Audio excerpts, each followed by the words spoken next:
Hey, what's up, bro? Not much, man. How's it going? I'm good, bro. What's your name, man? My name's Josh Perez. Josh Perez? Yeah. Is that name you go by in the art world? I use Dyemooch. Dyemooch is what I'm mostly known by. Dyemooch? Yeah. Okay. So you can find you on Instagram with Dyemooch? Dyemooch, yes. Okay. Explain to us exactly, first of all,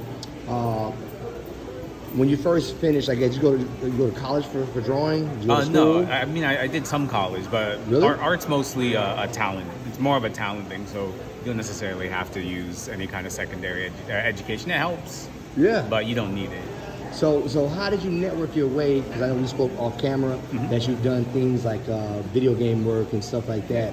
How do you finagle your way into stuff like that? You talked about conventions, whatever. Tell me everybody about that. Most of it's mostly networking at conventions. A lot of friends I made early on in my career, we just kept in touch, and then as they went on to other careers, we all just kind of helped each other out. Exactly. Yeah, a lot of it's just throwing your stuff out there too. So you started off at conventions, just meeting people and becoming friends with people. When they got different jobs in this place and they needed something, they would call you, right? Yep. So what type of conventions are they? Are they all over the world? Is it just in Savannah? No, I've been. I wouldn't say all over the world, but it's been anywhere from conventions, mostly in the U.S. But I do Canada. I've done Japan, and I've done the U.K. More the U.S. and Canada than anywhere else. But it's about just getting your name out there. Yeah. So when you go to these conventions, that's your mindset. To not really make a deal, but to get your name out there.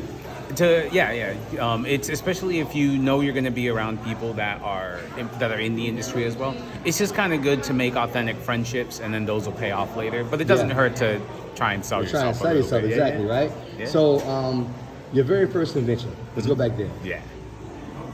What was your mindset? How did you feel?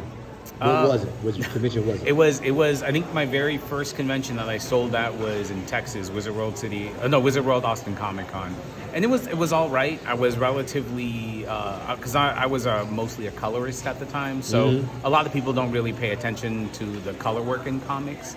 So I was pretty unknown, but I went in there with the confidence of sell 5 prints. I make all my money back that I spent at the show because I was in Texas. I lived there, so it wasn't a long drive. So you actually was selling at the work. Yeah. How were you selling? Was it on paper? Was it digital format? How you selling? It was physical. Like I went and got physical prints of work I've done, and then I sold them at the show. I'm curious. What did you sell them for? At the time, it was $10. They were large, 11 by 17 prints. Really? Yeah, I think now the rate for those is like 20, but at the time, most people were selling them for 10. So you were autographing them? I signed a few, but most people they didn't know who I was, so it wasn't important. Yeah, but they bought it for $10 to support it. Yeah. I'm sure they're hanging on to it. Yeah, there's just a couple of those prints really boosted my ego a little bit and helped me kind of keep at it. So now you still selling those prints? Yeah. How much are you selling for today? Now they're 20. They're 20. Yeah. How can people buy these prints from you now? Away from a convention. Well, right now I only do conventions because I'm so busy with work that I really don't have the time to step out and So somebody was to hit you up on Instagram and say, hey man, I really like this image. I want to put it on my bedroom wall for my kid. Would you sell it to them and would you ship it to them? I've done that. I've done that a couple of times. Yeah, that's fine. That's fun? Yeah. All right, and you do pretty much anime stuff? Yeah, mostly robotic mecha stuff, but I'm very versatile. I can go from cute to horror to I don't know, aesthetically mecha. Yeah. So you make a complete living doing just that? Yeah. So conventions? Well, not conventions right now. My living is freelance artwork, freelance work. So I do color work for comic books and illustrations for. I mean, it's not just comics, but just across the board, people just pay me to color things or draw things. Yeah. And do you join like something like Fiverr to get those jobs, or is it all still word of mouth? No, it's still word of mouth right now because right now I've reached a point in the industry where people that want my services can come get my services. Yeah. Wow. Man, I'm gonna ask you a big favor on camera. What's that? Right? You can say no. All right. I want my daughter's 15 years old. Uh-huh. And she's a great artist, at least in my eyes. I'm her father, but other people have said so too. Okay. I would like for you to look at her work and give her your honest opinion on it. And if you can help her as she gets older, out of high school or whatever, going to college, you can give her some positive words because she's not really sure if she can make money doing that, and you're proving that she can. Would you mind sending a few words to her? Of course. So, I mean, the most important thing is to keep at it.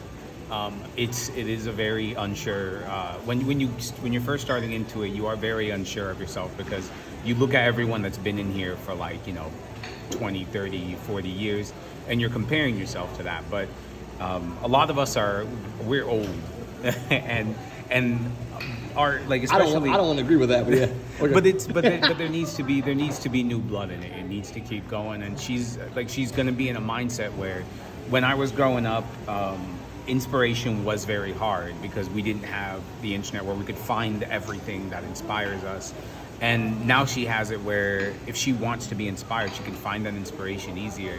And I just keep at it, because one day she's going to be someone that someone else is looking up for inspiration.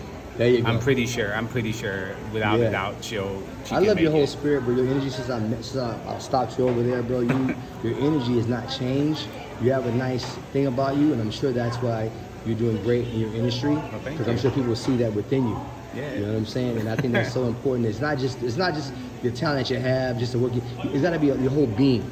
Oh, definitely. You know what I'm saying? Your whole state of being's got to be like that. So, where are you from? What's your background, man? Well, I was born in Germany. I lived in Texas, moved to Florida, and now I'm recently Georgia. So Germany sounds like Army. Yes, I was a military kid. Yeah, exactly. Okay. That's what's up. Man, I want to thank you, bro, on this day, bro. And I look forward to seeing great things from you. Yeah. And I'm looking forward to listening to this. Oh yeah. Especially since it's old school. I love old school music. You like old school, man? Yeah. Back 90s stuff, 90s R&B and all that. Yeah, New Jack Swing and all that. You remember New Jack Swing? So you know Teddy Riley? Yeah. God bless you, brother. You know some stuff. Man. God bless you, man. Yeah, All right, one you love. too. Peace. Yeah.